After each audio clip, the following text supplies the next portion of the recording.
نحمده ونصلي ونسلم على رسوله الكريم اما بعد فاعوذ بالله من الشيطان الرجيم بسم الله الرحمن الرحيم قال سبحانه وتعالى تبارك الذي بيده الملك وهو على كل شيء قدير الذي خلق الموت والحياة ليبلوكم أيكم أحسن عملا وهو العزيز الغفور صدق اللہ العظیم۔ ناظرین محترم، سامعین محترم، میرے بزرگوں، بھائی، دوستوں، عزیز بچوں، میری ماں، بہنیں، عزیز بیٹیاں، السلام علیکم ورحمۃ اللہ وبرکاتہ۔ بحمد تعالیٰ آپ اس وقت خلاصہ قرآن 2024 سماعت فرما رہے ہیں، دیکھ رہے ہیں۔ ناظرین محترم، یہ اللہ سبحانہ و تعالیٰ کا شکر ہے، اللہ سبحانہ و تعالیٰ کا فضل و کرم ہے کہ اللہ تعالیٰ نے ہمیں توفیق عطا فرمائی ہے کہ ہم اللہ تعالیٰ کی پاک کلام کو سنیں، سنائیں اور پھر اس کو سمجھنے کی کوشش کریں اور پھر عمل کرنے کی توفیق دعا کریں۔ اللہ تعالیٰ ہم سب کی دعاؤں کو مستجاب فرمائے۔ ہمارے اپنے آباء اجداد، بزرگ، اخبار، رشتہ دار، تعلق دار جو بھی دنیا فانی سے فوت ہو چکے، اللہ تعالیٰ ان سب پیاروں کی مغفرت عطا فرمائے، بالکل سارے مومنین مومنات کی مغفرت عطا فرمائے۔ اللہ سبحانہ و تعالیٰ ہمیں بھی اپنے ان برگزیدہ بندوں میں، ان مقبول بندوں میں، ان مقرب بندوں میں شامل فرمائے جنہوں نے اللہ تعالیٰ کی اطاعت کی زندگی میں، اللہ تعالیٰ کے پیارے حبیب صلی اللہ علیہ وسلم کی اطاعت کی اور آپ علیہ الصلوۃ والسلام کی اتباع کی، آمین یا رب العالمین۔ ناظرین محترم، لاسٹ کے ایپیسوڈ میں ہم نے 28ویں پارے کے کچھ مضامین پر جو ہے وہ گفتگو کی تھی، خلاصہ بیان فرمایا کیا تھا۔ آج کا جو خطاب ہے وہ 29 جو پارہ ہے اس کے مضامین پر مشتمل ہے۔ 28ویں پارے میں ہم نے جو زہار کا ایشو ہے اس پر کلام کیا تھا، یہودیوں کو جو بنی نذیر کے جو قبیلہ تھا ان کو جو مدینے سے جو نکالا گیا اس کا ذکر کیا تھا، منافقین کا ذکر کیا تھا۔ پھر اللہ سبحانہ و تعالیٰ نے قرآن مجید کی عظمت کا ذکر کیا اور پھر اللہ تعالیٰ نے اپنی صفات کا ذکر کیا جو بیان کیا تھا ہم نے سورہ حشر کی روشنی میں۔ اس کے بعد اللہ سبحانہ و تعالیٰ نے جو یہ فرمایا کہ حبیب مکرم صلی اللہ علیہ وسلم جو عورتیں مکہ سے مدینے آتی ہیں ان سے یہ بیعت لیں، ان سے یہ عہد لیں، شرک نہ کرو، چوری نہ کرو، زنا نہ کرو، اولاد کو قتل نہ کرو، بہتان تراشی نہ کیا کرو۔ اس کے بعد اللہ سبحانہ و تعالیٰ نے سورہ صف میں یہ فرمان نصیحت دی گئی ہے اہل ایمان والوں کا کہ تم جو ہے دوسروں کو جو بات کرتے ہو اس پر تم خود عمل نہیں کرتے ہو، لہٰذا تم لوگوں کو بھی دعوت دو، لوگوں کو بھی نصیحت کرو اور خود بھی عمل کرو، یہ اچھا ہے۔ پھر بنی اسرائیل نے جو حضرت موسیٰ علیہ السلام کی مخالفت کی اس کا ذکر کیا تھا۔ حضرت عیسیٰ علیہ السلام نے جو بشارت دی تھی نبی کریم صلی اللہ علیہ وسلم کی بعثت کے حوالے سے اس کا مضمون وہاں آیا تھا۔ اور آخر میں سورۃ تحریم میں دو جو ہے گروہ کے ایگزامپل بیان کیے گئے تھے۔ ایک وہ گروہ جو جہنمی ہوگا ان عورتوں کا، یعنی کہ وہ جو حضرت نوح علیہ السلام اور حضرت لوط علیہ السلام کی دو بیویاں ہیں وہ جہنمی ہیں، ان کا ذکر اللہ سبحانہ و تعالیٰ نے فرمایا کہ اور اس کے بعد اس کے برعکس مومنین، دو مومن عورتوں کا ذکر ہے بطور خاص قرآن مجید میں۔ ایک اماں مریم رضی اللہ تعالی عنہا، حضرت عیسیٰ علیہ السلام کی جو والدہ محترمہ ہیں ان کا ذکر ہے۔ عیسیٰ علیہ السلام کی پرورش جو انہوں نے کی بڑی محبت سے اپنے بیٹے کی، اس کا تذکرہ میں نے بیان کیا تھا۔ مریم بنت عمران اور حضرت اماں آسیہ رضی اللہ تعالی عنہ جو ملعون جو ہے متکبر فرعون، جو نافرمان اور گمراہ فرعون کی بیوی تھیں، ان کے کردار پر اللہ تعالیٰ نے انسان کو یہ سمجھایا ہے کہ اس طرح کا کردار مومن عورتوں کا ہونا چاہیے اور یہ لوگوں کے لیے مشعل راہ ہیں۔ تو آج کا جو بیان ہے ناظرین محترم یہ 19ویں پارے کے مضامین پر مشتمل ہے۔ 19ویں پارے میں جو ہے 11 صورتیں اس میں آتی ہیں۔ اس میں پہلی جو صورت ہے سورہ ملک شریف آتی ہے، یہ مکیہ ہے۔ سورہ قلم بھی وہ مکی صورت ہے۔ سورہ الحاقہ یہ بھی مکی صورت ہے۔ اس کے بعد سورہ معارج آتی ہے، سورہ نوح آتی ہے اور سورہ جن آتی ہے، اور اس کے بعد سورہ مزمل شریف آتی ہے، سورہ مدثر شریف آتی ہے، سورہ قیامہ آتی ہے، سورہ دہر آتی ہے اور سورہ مرسلات آتی ہے۔ اللہ سبحانہ و تعالیٰ کی پاک کلام جو ہے اس میں جو سورہ ملک سے اللہ سبحانہ و تعالیٰ نے اس پارہ کا آغاز یہاں فرمایا ہے کہ پاک ہے وہ ذات جو ساری سلطنتیں ہیں اس پاک ذات کی ہیں، اس کی کنٹرول میں ہیں اور ہر چیز پر وہ قادر ہیں۔ ہر چیز جو ہے وہ رب کائنات کی تسبیح بیان کرتی ہے اور ہر چیز جو ہے وہ نہایت ہی بابرکت ذات ہے۔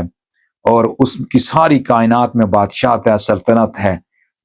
اس کے بعد اللہ سبحانہ و تعالیٰ نے فرمایا کہ الذی خلق الموت والحیات لیبلوکم ایکم احسن عملا، جس نے موت اور زندگی کو اس لیے پیدا فرمایا کہ وہ تمہیں آزمائے کہ تم میں سے کون ہے جو اچھے عمل کریں گے۔ یہاں اللہ سبحانہ و تعالیٰ نے ایک ذریعہ ایک جو ہے میتھڈ بھی بتایا کہ زندگی اور موت کو اللہ تعالیٰ نے اس لیے پیدا کیا، دیکھنے کے لیے، پرکھنے کے لیے کہ انسان کیا مجھے بھول جائے گا یا میری عبادت کرے گا، اور کون جو ہے میری طرف سے جو آزمائشیں یا میری طرف سے جو اس کو چیلنجز دیے جا رہے ہوتے ہیں کیا ان پر عمل کرے گا اور کتنا اس حد تک ثابت قدم رہے گا۔ کیا میرا پیارا بندہ میرے پیارے حبیب صلی اللہ علیہ وسلم پر ایمان لانے والا جو دعویٰ کرتی ہے یا کرتا ہے، کیا وہ اس میں سچے ہیں یا جھوٹے ہیں، ان کا یہاں ذکر کیا گیا ہے۔ اس طرح کے بعد اللہ سبحانہ و تعالیٰ نے، ناظرین محترم، سورہ قلم شریف آتی ہے، کیونکہ اس میں 11 صورتیں ہیں اور اس میں ہم نے اس طرح کا بیان کرنا ہے۔ ایک پوائنٹ یہ ہے جو میں سورہ قلم شریف کے آنے سے پہلے جو پوائنٹ میں سورہ ملک شریف سے بیان کرنا چاہتا ہوں، اللہ تعالیٰ کے پاک کلام میں یہاں ایک مکالمہ بیان کیا گیا ہے جو مجرمین اور جو دوزخ کا داروغہ ہوتے ہیں نا، داروغے جو ہوتے ہیں ان کے درمیان، یعنی جو گیٹ کیپر ہوں گے، ان کے درمیان مکالمہ ہے کہ وہ ان سے پوچھیں گے اے بدبختو، کیا تمہارے پاس کوئی تجھے نصیحت دینے والا نہیں آیا تھا، تجھے اللہ تعالیٰ کی طرف دعوت دینے والا نہیں آیا تھا؟ تو وہ اس وقت جو ہے کچھ نہیں کہہ سکیں گے اور ان کو یعنی کہ اس کا اعتراف کریں گے۔ اب اعتراف کرنے سے کچھ نہیں ان کو فائدہ، اللہ تعالیٰ کی رحمت انہیں نہیں ملے گی، ان کو کوئی معاف نہیں کیا جائے گا، لیکن ان سے یہ سوال کیا جائے گا اور پھر اس کو وہ ایکسیپٹ کریں گے، وہ کہیں گے کیوں نہیں، بے شک ہمارے پاس ڈر سنانے والا آیا تھا تو ہم نے جٹلایا ہے۔ قالوا بلا قد جاءنا نذیر، یہ وہ آیا تھا لیکن فکذبنا، ہم نے انہیں جٹلایا اور ہم نے کہا وقلنا ما نزل اللہ من شیء، ہم نے کہا، اس پوری آیہ مبارکہ مفہوم یہ ہے کہ ہم نے کہا کہ اللہ نے کوئی چیز نازل نہیں کی۔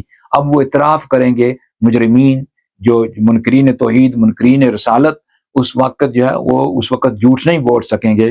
تو اس کا یہاں مکالمہ اللہ تعالیٰ نے بیان فرمایا۔ اس لیے ہمیں سبق ملتا ہے کہ اس زندگی کے ختم ہونے سے پہلے ہی ہم اس کا اعتراف کر لیں اور اللہ کی آیات پر ایمان لائیں، اللہ کے پیارے رسول پر ایمان لائیں، آپ علیہ الصلوۃ والسلام کا آخری نبی ہونا اس پر ایمان لائیں، یہ ہمارے ایمان کی اساس ہے۔ آمین یا رب العالمین۔ اس کے بعد ناظرین محترم سورہ قلم شریف آتی ہے، یہ بھی مکی سورہ ہے۔ اس میں اللہ سبحانہ و تعالیٰ نے اپنے پیارے حبیب صلی اللہ علیہ وسلم کی عظمت کا بیان فرمایا کہ حبیب مکرم صلی اللہ علیہ وسلم، آپ اپنے رب کے فضل سے ہرگز دیوانے نہیں ہیں، کیونکہ کفار مکہ یہ باتیں کرتے تھے۔ فرمایا آپ صلی اللہ علیہ وسلم کو ایسا اجر ہے جو کبھی ختم نہیں ہوگا۔ فرمایا کہ وَإِنَّكَ عَلَىٰ خُلْقٍ عَظِيمٍ، بے شک آپ عظیم الشان خلق پر قائم ہیں۔ یعنی یہاں اللہ تعالیٰ کے پیارے حبیب کے اخلاق کے جو ہے نا، اخلاق کا ذکر کیا گیا ہے، آپ کے خصائص کا ذکر کیا گیا ہے، آپ کی عظمت کا ذکر کیا گیا ہے، آپ کو تسلی بھی دی جا رہی ہے یہاں، اور آپ کو ایک انکریج کیا جا رہا ہے حبیب مکرم صلی اللہ علیہ وسلم ہرگز آپ دیوانے نہیں ہیں۔ ان لوگوں کی اپنی یہ افتراء ہے، یہ اس طرح جو ہے نا ان کی اختراع ہے، یہ اس طرح سوچتے ہیں اور یہ کم عقل لوگ ہیں، اور یہ خود جو ہے نقصان اٹھانے والوں میں سے ہوں گے۔ اس کے بعد ناظرین محترم اسی سورہ مبارکہ میں باغ والے کا قصہ جو آتا ہے، باغ والوں کا قصہ، یعنی کہ یمن کے باغ والوں کو یہاں بزرگوں نے یہاں اس کی تفسیر میں بیان فرمایا ہے کہ انہوں نے مساکین غرباء اور کے حقوق کو نہ ادا کیا جو ہر وقت یعنی کہ ان کا حق بنتا تھا، تو اللہ سبحانہ و تعالیٰ نے ان کے جو محروم طبقہ ہے، مساکین غرباء، جن کو یتامہ جن کا حق بنتا تھا ان کو دیتے تھے، اس مرتبہ انہوں نے پلان یہ بنایا کہ ہم نہیں دیں گے، یعنی انہوں نے خود غرضی کی۔ الغرض اللہ سبحانہ و تعالیٰ نے ان کے حقوق کو نہ ادا کرنے کی وجہ سے ان کا باغ تباہ کر دیا اور آگ سے وہ تباہ ہو گیا ہے۔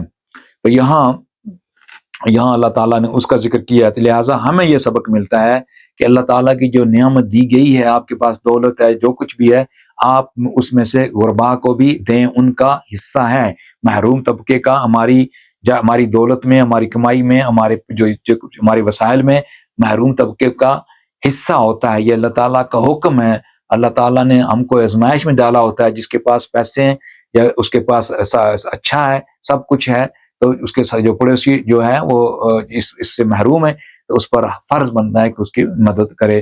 اسی طرح جتنے بھی لوگ غربا ہیں، مساکین ہیں، جن لوگوں کے پاس مال ہے، جو جو جو جو جو دولت ہے، مال ہے، یعنی وہ ان کو کسی دوسرے کی مدد کرنے کے جو ہے جرت رکھتے ہیں یا ہمت رکھتے ہیں، وسائل ہیں، تو ان کو دوسروں کی مدد کرنی چاہیے، ان کا سہارا بننا چاہیے، غربا کی مدد کرنی چاہیے، مساکین کی مدد کرنی چاہیے. اللہ تعالیٰ کا حکم ہے. اگر آپ مدد کریں گے تو اس میں اللہ تعالیٰ مزید برکتیں عطا فرمائے گا. اگر نہیں کریں گے تو کنجوسی کریں گے تو اس کا مطلب یہ ہے کہ جس طرح باغ والوں نے کرنے کی کوشش کی تو اللہ تعالیٰ نے ان کے سارے باغ کو تباہ کر دیا تھا. اس کے بعد ناظرین محترم جو نیکسٹ سورہ مبارکہ آتی ہے، اس میں سورۃ الحاقہ شریف آتی ہے. اس میں اس سورہ مبارکہ میں مختلف قوموں کے عذاب کا ذکر کیا گیا، جس طرح ان کو عذاب میں گرفتار کیا اس کا ذکر کیا گیا، ان کے واقعات کا ذکر کیا گیا اور ان کو یعنی کس طریقے سے ختم کیا گیا. اس کے بعد قیامت کے وقوع کا بیان ہے، اور اس کے بعد یہ فرمایا کہ اچھے لوگ جو جنت میں جائیں گے اور برے لوگوں کا جو ٹھکانہ جہنم ہوگا.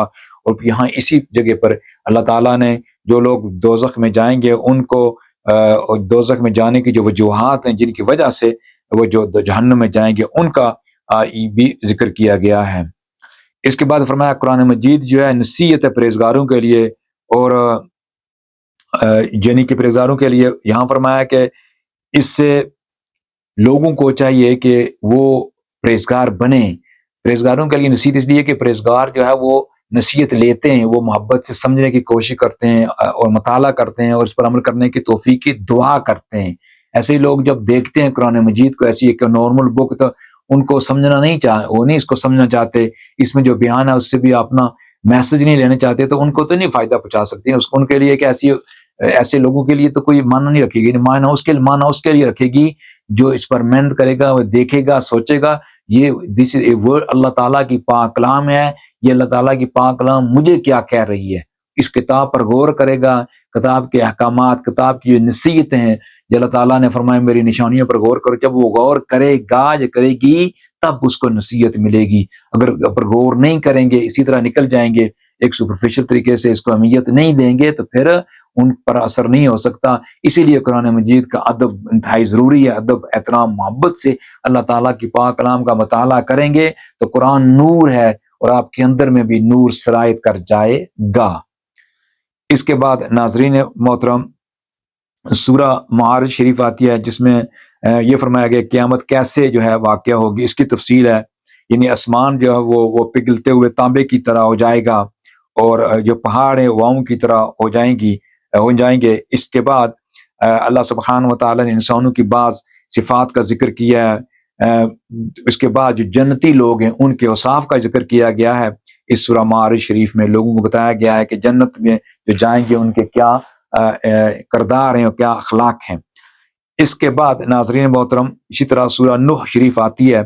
سورہ نوح شریف میں حضرت نوح علیہ الصلوۃ والسلام کی طویل تبلیغ کا ذکر ہے، جو انہوں نے قوم کو کی. فرمایا کہ استغفار کے یہاں فائدے بیان کیے گئے. فرمایا استغفار کرنے سے بارش ہوتی ہے، استغفار کرنے سے مال میں اضافہ ہوتا ہے، اللہ تعالیٰ کی عبادت اور اللہ تعالیٰ سے استغفار کرنے سے اولاد ملتی ہے، باغات ملتے ہیں، نہریں جنت میں حاصل ہوں گی. یہ سارے جو ہے پوائنٹس کو یہاں بیان کیا گیا ہے. پھر اس کے بعد قوم نوح کے بتوں کا ذکر ہے. جو لوگ کہتے تھے کہ ہم ان کو نہیں چھوڑ سکتے، ان بتوں کو اللہ تبارک و تعالیٰ نے فرمایا کہ ان کے بارے میں یہاں بیان کیا گیا کہ ان کو تباہ کیا جائے گا. یہ لوگ جو اس کو ایکسکیوز بنا کر اللہ کی توحید پر ایمان نہیں لاتے. اس کے بعد ناظرین محترم سورہ جن شریف آتی ہے. سورہ جن میں اللہ سبحانہ و تعالیٰ نے ایک بہت پیاری نصیحت یہاں فرمائی ہے کہ یہ جو جن تھے، یہ وادی نخلا میں جب نبی مکرم صلی اللہ علیہ وسلم گئے اور آپ علیہ الصلوۃ والسلام نے قرآن مجید کی تلاوت کی، تو اس تلاوت کے دوران ان جنوں نے اس تلاوت کی سماعت کی، اور سماعت کرنے کے بعد وہ ایمان لائے. اور ایمان اس پر لائے۔ تو یہاں ناظرین محترم ہمیں یہ سبق ملتا ہے کہ جس محبت ادب احترام سے جنات نے، ان جنوں کی جماعت نے اللہ کے پیارے حبیب صلی اللہ علیہ وسلم کی پاک مبارک زبان سے جو کلام قرآن مجید کی آیات کی تلاوت سنی، ان کا اثر ہوا، اس ادب سے سنا، اس محبت سے سنا، اس خشیت اللہ سے سنا، اس نیک نیتی سے سنا۔ اسی طرح ہمیں یہ سبق ملتا ہے کہ جب قرآن مجید کا درس سن رہے ہوں تو آپ نیک نیتی سے سنیں، آپ اس سے اچھے پوائنٹ سیکھنے کی کوشش کریں۔ یہ نہیں ہے کہ آپ ایسے لوگوں کے دروس میں بیٹھ جائیں اور نکتہ چینیاں بھی کریں، نہیں، آپ نے جب دیکھنا ہے قرآن مجید کی تلاوت سننی ہے، قرآن مجید کی تفسیر سننی ہے، درس سننا ہے، خلاصہ سننا ہے، جو کچھ بھی سننا ہے، دورہ قرآن سننا ہے، آپ نے پھر ادب کے ساتھ سننا ہے۔ آپ ادب کے ساتھ سنیں گے، عزت کے ساتھ سنیں گے، آپ کو قرآن مجید جو ہے آپ کے سینے میں جو ہے نا چلا جائے گا۔ یعنی قرآن مجید کی رحمت، قرآن مجید کی برکت جو ہے اتنی ہے کہ آپ اس کا احاطہ بھی نہیں کر سکتے، نو میں ہو آپ۔ یہ اللہ تعالیٰ کی پاک کلام کی یہ اتنی تاثیر ہے۔ اب ان پر اتنا اثر ہوا، پھر وہ اپنے علاقوں میں جا کر جو مبلغ بھی بنے تھے۔ اس کے بعد فرمایا کہ مسجدیں جو ہے وہ مسجدیں اللہ کے لیے ہیں، اور وہاں انسان کو یہ ضروری ہے کہ وہ اللہ تعالیٰ کو ہی پکارے، اللہ کے سوا کسی دوسرے کو نہ پکارے۔ اس کے بعد ناظرین محترم اس اللہ تعالیٰ کی پاک کلام میں یہ سورۃ المزمل آتی ہے، یہ بھی مکی سورہ ہے۔ اس میں اللہ تعالیٰ نے اپنے پیارے حبیب مکرم حضور رسالت مآب صلی اللہ علیہ وسلم کے بڑے پیارے انداز سے خطاب فرمایا کہ یا ایھا المزمل، اے کملی کی جرمٹ والے حبیب صلی اللہ علیہ وسلم، آپ رات کو نماز میں قیام فرمایا کریں مگر تھوڑی دیر کے لیے۔ یہاں نبی کریم صلی اللہ علیہ وسلم کے والے سے بیان کیا گیا ہے کہ آپ کثرت سے عبادت کیا کرتے تھے، رات کو عبادت کرتے تھے۔ آپ صلی اللہ علیہ وسلم کو اللہ تعالیٰ نے فرمایا کہ ہم نے آپ کے پر قرآن مجید اس لیے نہیں نازل کیا کہ آپ مشقت میں پڑ جائیں، آپ نہیں، فرمایا کہ نہیں، آپ جو ہے رات کے کچھ حصے میں عبادت کریں، پوری رات جو ہے وہ نہ کیا کریں، اور جو آپ کے لیے آسان ہے وہ اتنی ہی تلاوت قرآن مجید کریں۔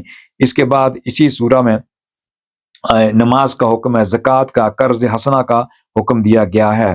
ناظرین محترم یہاں ہمیں یہ سبق ملتا ہے کہ عام یہ جو قرآن مجید کی یہ سورہ مبارکہ ہے، اس کے علاوہ بھی جتنے بھی اللہ تعالیٰ نے اپنے پیارے حبیب صلی اللہ علیہ وسلم سے خطاب کیا، آپ کی عظمتیں بیان کی ہیں، آپ کو جو نصیحتیں یہاں بیان کی گئی ہیں کہ آپ حبیب صلی اللہ علیہ وسلم اپنے آپ کے لیے مشکلات پیدا نہ کریں، یہاں مومنین کے لیے در حقیقت یہ میسج دیا جا رہا ہے کہ میرے پیارو، میرے پیارے رسول صلی اللہ علیہ وسلم کی سنت پر چلنے والوں، آپ صلی اللہ علیہ وسلم کی محبت کرنے والوں، آپ علیہ السلام پر ایمان لانے والوں، تم بھی ان چیزوں کا خیال رکھو، تم بھی وہ کرو جو تم کر سکتے ہو، جتنی تو تم تلاوت کر سکتے ہو اتنی کرو، اپنے آپ پر بوجھ زیادہ نہ ڈالو جو تم نہیں کر سکتے ہو۔ اس لیے ناظرین محترم یہاں قرآن مجید کی جو وسعت ہے، قرآن مجید کی جو محبت ہے انسان کے ساتھ، اللہ تعالیٰ کی پاک کلام جو ہے، تو یہاں اللہ تعالیٰ کی محبت جو ہے اس کا عکس نظر آ رہا ہے۔ اللہ تعالیٰ کا جو انسان کے ساتھ ترس ہے، یعنی کہ اللہ تعالیٰ کا جو انسان کے ساتھ یہ اپنے فضل کا جو رشتہ ہے، محبت کا جو رشتہ ہے، اس کی یہاں وضاحت کی جا رہی ہے کہ اللہ تعالیٰ کو کتنی محبت ہے انسان سے، کہ انسان کی تکلیف سے اللہ تعالیٰ کو انسان کی تکلیف، انسان کی پریشانی جو ہے اللہ تعالیٰ کو پسند نہیں ہے۔ اسی لیے اللہ تعالیٰ نے فرمایا کہ جو آسانیاں پیدا کی ہیں اللہ تعالیٰ نے دین میں، فرمایا دین محمدی صلی اللہ علیہ وسلم میں آسانیاں ہیں، لیکن بدقسمتی سے جو لوگ سمجھتے نہیں ہیں وہ اس کو ریجڈ یا اس کے بارے میں اشکالات کا شکار ہوتے ہیں۔ حالانکہ جب قرآن مجید پر آپ غور کریں گے، نبی کریم صلی اللہ علیہ وسلم کے سیرت طیبہ پر جب غور کے مطالعہ کریں تو آپ کو قرآن دین اسلام سے بڑھ کر کوئی جو ہے وسعت والا اور اس کے کمپیریٹو جو بھی ریلیجن کی بات کریں اتنا نہیں ملے گا۔ جو بھی فلسفی ہے، جو آج کل دنیا میں سسٹمز ہیں، ان سب کو ہر لحاظ سے آپ تقابل کر کے دیکھیں، آپ کو پتہ چلے گا قرآن مجید کی وسعت، قرآن مجید اور اللہ کے پیارے حبیب صلی اللہ علیہ وسلم کے پورے پیغام کا جو وسعت ہے، جو جامعیت ہے، جو ٹالرنس ہے، اور وہ اس سے انسان جو ہے کافی لوگ جو ہے اس سے کم علم نہیں رکھتے۔ لہٰذا ہمیں یہ سبق ملتا ہے کہ ہم اللہ تعالیٰ کی پاک کلام کا مطالعہ کریں، سمجھنے کی کوشش کریں۔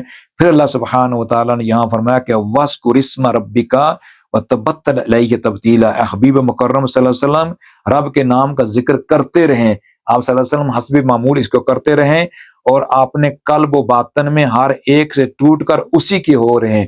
اللہ کے حبیب تو ہیں ہی، یہاں ناظرین محترم میرے اور آپ کے لیے سبق دیا جا رہا ہے۔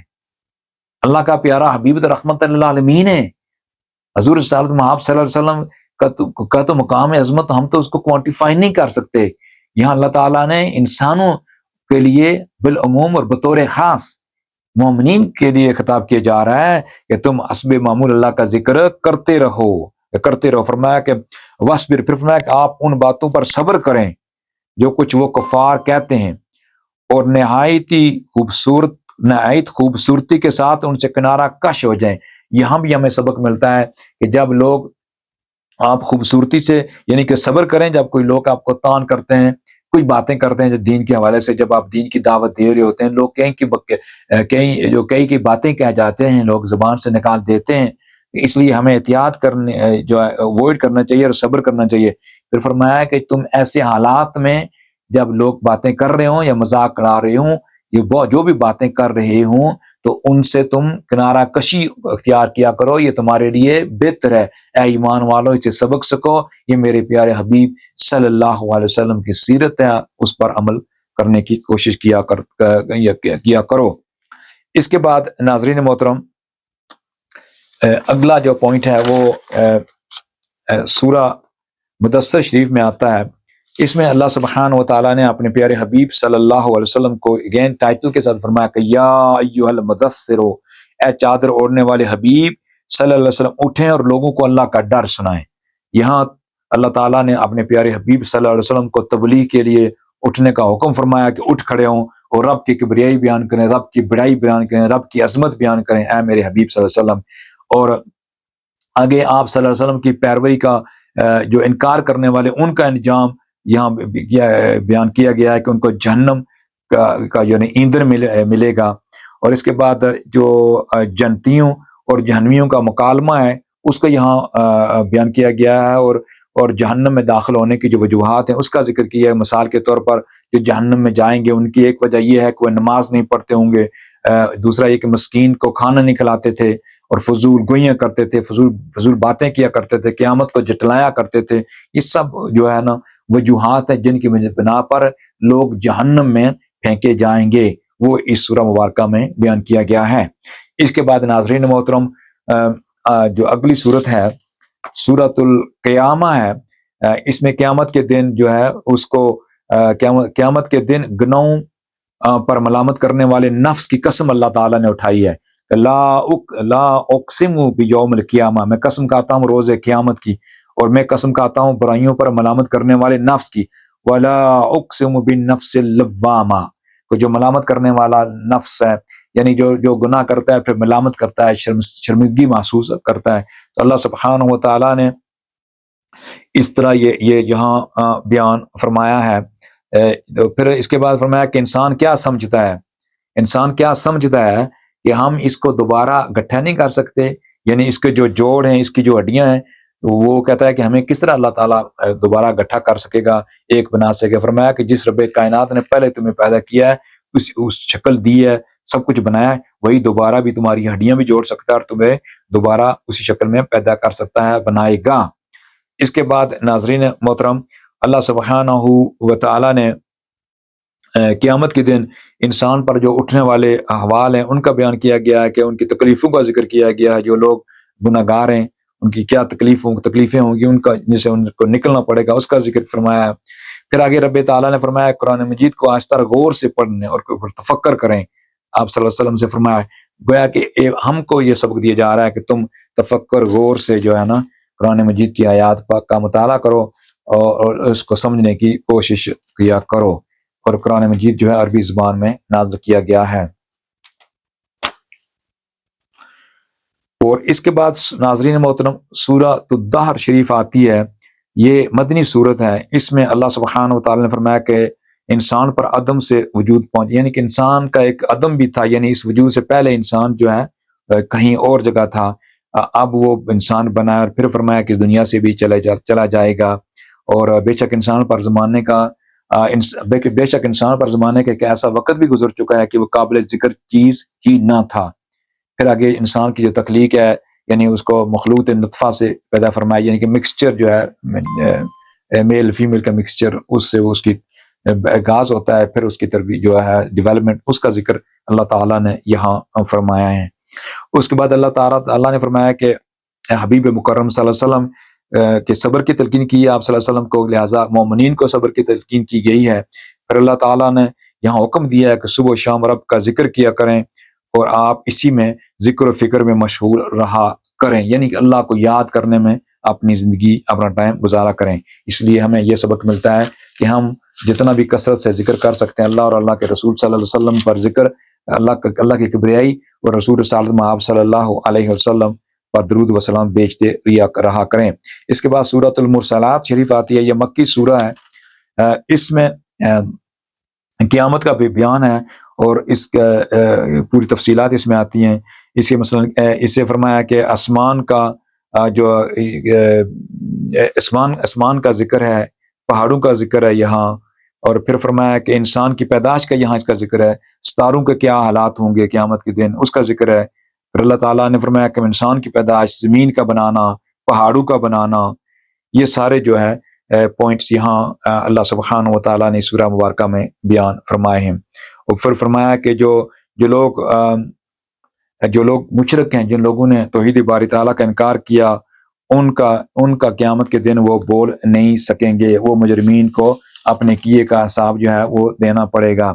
اس کے برعکس جو ہے جو متقین ہیں، نیکوکار ہیں، ان کے لیے ٹھنڈے سائیں اور چشموں میں عیش و راحت کے ساتھ ہوں گے، یعنی وہ پھل اور میوے جس کی وہ خواہش کریں گے ان کے لیے موجود ہوں گے۔ اور ان سے کہا جائے گا کلوا واشربوا، ان سے کہا جائے گا مومنین سے کہ تم خوب مزے سے کھاؤ پیو ان اعمال صالحہ کے عوض جو تم کرتے رہے تھے، یعنی اس دنیا میں۔